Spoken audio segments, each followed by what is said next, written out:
Hola, mi amigo querido. Mira, esta semana veremos el sellamiento del pueblo de Dios. La semana pasada terminamos con la escena de la venida de Cristo. Ese día será un día glorioso para aquellos que siguieron al Cordero, pero será un día terrible para los que no fueron leales a Él. Apocalipsis 6, 14 al 17 describe ese día de la siguiente manera. El cielo fue apartado como un pergamino enrollado, y toda montaña e isla fueron removidas de sus lugares. Los reyes de la tierra, los grandes, los comandantes, los ricos, los poderosos, todo esclavo y todo libre se escondieron en las cuevas y entre las peñas de las montañas, y decían a las montañas y a las peñas, caigan sobre nosotros y escóndanos del rostro del que está sentado sobre el trono y de la ira del Cordero, porque ha llegado el gran día de su ira, ¿y quién podrá permanecer de pie? Qué terrible situación de los que rechazaron la gracia maravillosa de Cristo. Mientras eso, pues, los hijos de Dios levantarán los brazos al cielo y dirán, este es nuestro Dios, lo hemos esperado, y ahora nos iremos con Él. Bueno, después de esta terrible descripción viene el capítulo 7, que es una especie de intervalo entre la apertura del sexto sello descrito en el capítulo 6 y la apertura del séptimo sello descrito en el capítulo 8. En el sexto sello, Cristo viene a buscar a los suyos. Ya leí los versículos que muestran eso. En el séptimo sello, los redimidos ya están en el cielo, pero entre ambos está el capítulo 7, donde se describe el sellamiento de los redimidos. La pregunta es, ¿quiénes serán los que irán con Jesús al cielo? ¿Cómo podrías saber si tú serás sellado o no como siervo de Dios? Pues leamos Apocalipsis 7, 1 al 3. Después de esto vi a 4 ángeles que estaban de pie sobre los 4 puntos cardinales de la tierra y que detenían los 4 vientos de la tierra, para que no soplase viento alguno sobre la tierra, ni sobre el mar, ni sobre ningún árbol. Y vi que otro ángel, subiendo del oriente, tenía el sello del Dios vivo, y llamó a gran voz a los 4 ángeles a quienes les fue dado hacer daño a la tierra y al mar, diciendo, no le hagan daño a la tierra, ni al mar, ni a los árboles, hasta que marquemos con un sello la frente de los siervos de nuestro Dios. Es interesante notar que en el Apocalipsis encontramos 2 grupos que serán marcados o sellados. En el capítulo 13, versículo 16, el capítulo 13 es objeto de un estudio más adelante. Pero en ese capítulo el poder político religioso, simbolizado por la bestia, hace que a todos, pequeños y grandes, ricos y pobres, libres y esclavos, se les pusiera una marca en la mano derecha o en la frente. Y en el capítulo 7, que es el objeto de nuestro estudio hoy, Dios sella a sus hijos. O sea, la bestia sella a los suyos y Dios sella también a sus hijos. Observa que a quienes reciben el sello de Dios se les protege de la destrucción, porque esos vientos que los ángeles están deteniendo son símbolo de destrucción que viene sobre la tierra. Por eso, los que reciben el sello de Dios están protegidos de esta destrucción. En cambio, Juan en Apocalipsis dice que si alguno adora a la bestia y a su imagen y recibe la marca en su frente o en su mano, él también beberá del vino de la ira de Dios. Pero, ¿en qué consiste el sello de Dios? ¿Cuál es el sello de Dios? Es simple, la Biblia se responde sola, y Ezequiel 20, 12 y 20 dice, también les di mis sábados para que fueran una señal entre ellos y yo, para que supieran que yo soy el Señor, el que los santifico. Santifiquen mis sábados y serán una señal entre mí y ustedes, para que se sepa que yo soy el Señor, su Dios. Sabes, el otro día una persona me argumentó que el Espíritu Santo es el sello de Dios. Y Efesios 1:13 dice exactamente así. Gracias a Cristo también ustedes que oyeron el mensaje de la verdad, la buena noticia de su salvación y abrazaron la fe, fueron sellados como propiedad de Dios con el Espíritu Santo que Él había prometido. Ahora, cuando leemos Ezequiel y leemos Efesios, es evidente que quien nos sella es el Espíritu Santo. Pero el sello de Dios es el sábado. Inclusive porque en el texto que ya leímos dice, y vi que otro ángel subiendo del oriente tenía el sello del Dios vivo. Es imposible imaginar que un ángel tuviera al Espíritu Santo a su disposición. Entonces, ese sello del Dios vivo es el sábado. Pero quien coloca la marca, quien coloca el sello en la vida del cristiano es el Espíritu Santo. Vamos a la segunda parte. Veamos Apocalipsis 7:4. Oí el número de los sellados. 144,000 sellados de todas las tribus de los hijos de Israel. Sabes, este 144,000 no es un número literal. Simboliza algo. ¿Qué me vas a decir tú?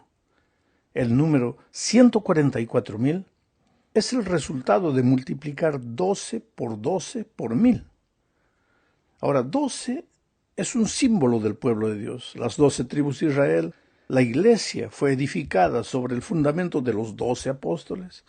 Por lo tanto, el número 144,000 es una intensificación del número 12. Si 12 ya es el pueblo de Dios, imagínate, 144,000. Tiene que ser el pueblo de Dios a toda prueba. Además, tiene que ser el pueblo de Dios en todo el mundo, todo el pueblo de Dios. Todos sus seguidores fieles que estén listos para el regreso de Cristo serán transformados sin ver la muerte. Desarrollaremos más este asunto en las dos últimas partes de este comentario. Vamos ahora a la tercera parte. Veamos Apocalipsis 7, 9 y 10. Dicen, después de esto miré, y he aquí una gran multitud de todas las naciones y razas y pueblos y lenguas, y nadie podría contar su número. Están de pie delante del trono y en la presencia del Cordero, vestidos con vestiduras blancas y llevando palmas en sus manos. Aclaman a gran voz diciendo, la salvación pertenece a nuestro Dios, que está sentado sobre el trono y al Cordero. Ahora, date cuenta que en este texto Juan ve una gran multitud que nadie podía contar. Esta multitud salió de la gran tribulación y han lavado sus ropas y las han emblanquecido en la sangre del Cordero. ¿Te das cuenta que este es un grupo especial de personas que a pesar de la angustia que atravesaron, permanecieron fieles a Jesús? Estas personas mantuvieron una fidelidad cuyo símbolo es la ropa blanca de la justicia perfecta de Jesús que visten. La palabra angustia se utiliza en la Biblia con mucha frecuencia como para referirse a las cosas que los creyentes sufren por su fe. Entonces podríamos entender que la gran multitud está formada por los redimidos que han sufrido por su fe a lo largo de los siglos. Aquí también vemos el tema de la salvación por gracia. El único derecho de los redimidos a la salvación, a la vida eterna, a los cielos nuevos y a la tierra nueva es la justicia de Cristo que ellos reciben por gracia. Por eso están vestidos de blanco. Por lo tanto, haciendo un pequeño resumen hasta aquí, los 144,000 simbolizan a los que estarán vivos en el momento que Cristo vuelva. Y la gran multitud simboliza a todos aquellos redimidos de todos los tiempos, desde Abel hasta nuestros días, pero que morirán antes de la venida de Cristo y sin embargo pues después resucitarán cuando Cristo venga para ir con el grupo de los que no conocieron la muerte. Vamos a la cuarta parte de este estudio. Aquí veremos algunas características de los redimidos vivos en el momento de la segunda venida de Cristo, o sea, de los 144,000.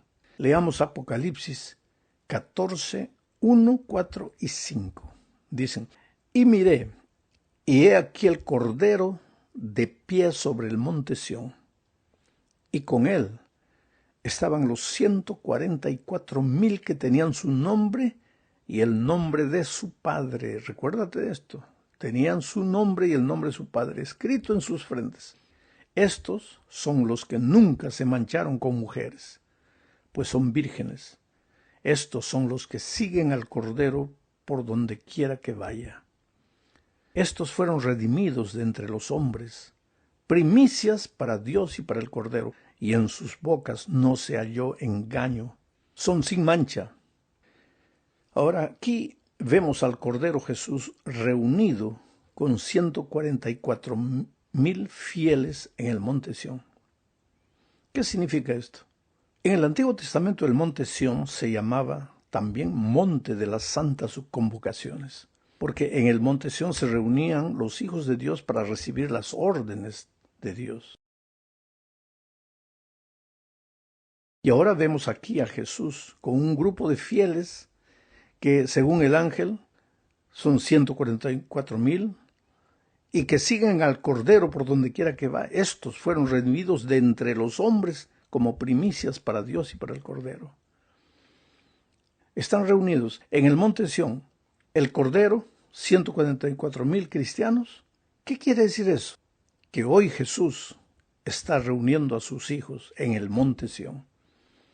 ¿Cómo? Quiere decir que todos los seguidores de Jesús debemos tomar aviones y viajar hacia las tierras bíblicas con el fin de encontrarnos con Jesús en el monte Sión, porque el monte Sión existe allá en las tierras bíblicas hoy. Pero no es eso lo que está diciendo. Recuerda que el Apocalipsis es un libro de símbolos. El Cordero es un símbolo de Jesús. Los 144,000 representan a los fieles hijos de Dios que lo adoran y le obedecen, y que estarán vivos cuando Jesús regrese. ¿Y entonces qué representa el monte Sión? Porque hay que ser coherentes en el estudio de la Biblia. Si el Cordero no es un Cordero literal, sino que simboliza a Cristo, los 144,000 tampoco pueden ser un número literal. Tienen que simbolizar algo. ¿Y qué dijimos? Que simbolizan a los que estarán vivos cuando Cristo venga. Y el monte Sión también tiene que simbolizar algo. ¿Qué representa entonces el monte Sión? Para entenderlo debemos saber qué era el monte Sión en el Antiguo Testamento. Primero, Sión era el lugar desde el cual Dios hablaba. Sión también era el lugar donde Dios había prometido habitar. Entonces dice el texto bíblico: conoceréis que yo soy Jehová vuestro Dios, que habito en Sión, mi santo monte. Dios habita en Sión.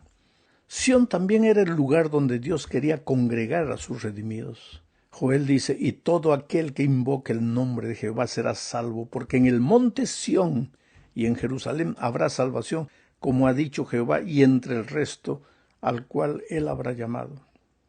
Entonces preguntamos hoy, ¿en qué lugar quiere hablar Dios con sus hijos? Segundo, ¿en qué lugar dice él que se encuentra con ellos cuando 2 o 3 se reúnan en su nombre? Tercero, ¿en qué lugar está reuniendo hoy el Señor a sus fieles de todos los rincones de la tierra? Él los está reuniendo, especialmente a los que guardan los mandamientos de Dios y tienen el testimonio de Jesucristo. ¿Cuál es ese lugar? La respuesta es obvia. Dios está reuniendo a todos esos fieles en su iglesia. Esa es la visión de Apocalipsis 14. Esa reunión se está llevando a cabo hoy, en nuestros días. ¿De qué manera? Veamos, Dios dispone hoy de un instrumento para llamar a sus hijos y congregarlos en el monte Sión que simboliza su iglesia. Ese instrumento es el triple mensaje angélico que aparece en el mismo capítulo 14 de Apocalipsis. Pero hay algo más. Esos redimidos son seguidores de Jesús y por tanto no se contaminaron con mujeres. Ahora, esto no tiene nada que ver con mujeres literales. La inmoralidad sexual es un símbolo de la infidelidad del pueblo hacia Dios.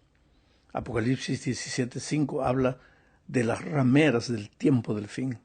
Son Babilonia y sus hijas. Se está refiriendo a religiones. Religiones que no tienen en cuenta la palabra de Dios o que no la respetan. La toman, la usan, pero no la respetan, no la obedecen. Y entonces, ¿qué sucede? Hoy día mucha gente se contamina con ese tipo de religiones, que no tienen en cuenta, ni obedecen, ni siguen la palabra de Dios. Pero aquellos que formarán parte de los 144,000, dice el texto bíblico, no se contaminaron con mujeres. Permanecieron fieles a Cristo y resistieron las relaciones corruptas con Babilonia y las iglesias apóstatas. Por eso los 144,000 simbólicamente no se contaminaron con mujeres. Se sigue describiendo a los 144,000 como aquellos que han sido redimidos de entre los hombres como primicias para Dios. Sabes, en el antiguo Israel las primicias eran los mejores frutos de la tierra. La palabra primicias puede referirse a los 144,000 como el grupo especial que será transformado sin ver la muerte. Por lo tanto, son las primicias de la cosecha más grande de salvados a través de toda la historia. Llegamos al fin de este estudio hablando de los redimidos sin mancha. ¿Cómo puede ser esto? Percibe que una de las características de este grupo especial es que siguen al Cordero, y porque lo siguen, tienen en su frente escrito el nombre del Cordero. ¿Qué significa tener el nombre del Cordero? ¿Qué significa el nombre proféticamente? Es el carácter. Los seguidores de Cristo tienen el carácter de Jesucristo. Y volvemos aquí a la esencia básica del cristianismo, el carácter. Porque cuando fuimos creados, cuando salimos de las manos del Creador, nuestro carácter era imagen y semejanza del carácter de Dios, sin mancha, no había mácula. Hoy día, después de la entrada del pecado, el carácter de Dios se deformó en nosotros. Hoy día somos una imitación grotesca del carácter de Cristo. Sí, aparentamos que todo va bien, sonreímos, parecemos pacíficos, mientras todo nos va bien, mientras todo sale como queremos. Pero cuando las cosas escapan de nuestro control, cuando las cosas no salen como queremos, perdemos la paciencia inmediatamente. Nuestro carácter no es el carácter de Jesucristo. Por eso la invitación de Jesús es: venid a mí los que estáis trabajados y cargados. ¿Trabajados y cargados de qué? De querer cambiar de carácter, de luchar para cambiar el carácter. Venid a mí los que estáis trabajados y cargados, yo os haré descansar. ¿Y cómo os haré descansar? Tomad mi yugo sobre vosotros, dice Jesús. ¿Para qué sirve un yugo? Para que los dos toros, los dos bueyes no se separen. Entonces Cristo quiere darte su yugo, amarrarte a él. Dice, y aprended de mí, ¿qué cosa? Que soy manso y humilde. Porque el problema del ser humano es su carácter. No es manso, no es humilde. Es bravo, es irritadizo, es colérico, es orgulloso, soberbio, y por eso se mete en problemas. Y en el cielo no estarán solamente los que cumplieron esto, guardaron esto, hicieron esto, comieron esto, no comieron esto. No. En el cielo, quienes estarán, de acuerdo a Apocalipsis, son los que hayan aprendido a seguir al Cordero, porque por toda la eternidad lo seguirán. La pregunta es cómo lo seguirán en el cielo, si en esta tierra no aprendieron a seguirlo. Por eso Jesús dice, tomad mi yugo, es decir, aprendan a caminar conmigo. Y de tanto caminar conmigo van a aprender a ser mansos y humildes. Mi carácter se va a transmitir al tuyo. Ahora la sierva del Señor dice, cuando el carácter de Jesucristo fuere fielmente reproducido en su pueblo, entonces Cristo vendrá para reclamar su herencia. ¿Por qué Jesús no vino todavía? Porque su carácter no está reproducido en nuestra vida. ¿Y por qué? Porque no andamos con Jesús, no caminamos con Él. ¿Y qué significa caminar con Cristo? Pues las tres cosas que siempre menciono: orar todos los días, estudiar la Biblia todos los días y buscar una persona para Cristo. Cuando tú haces esas tres cosas, estás tomando el yugo de Cristo, estás caminando con Cristo. Y si aprendes a caminar en esta tierra, vas a aprender a ser manso y humilde. Y cuando Cristo venga, irás con Él para seguir al Cordero por donde quiera que va. Que Dios te bendiga.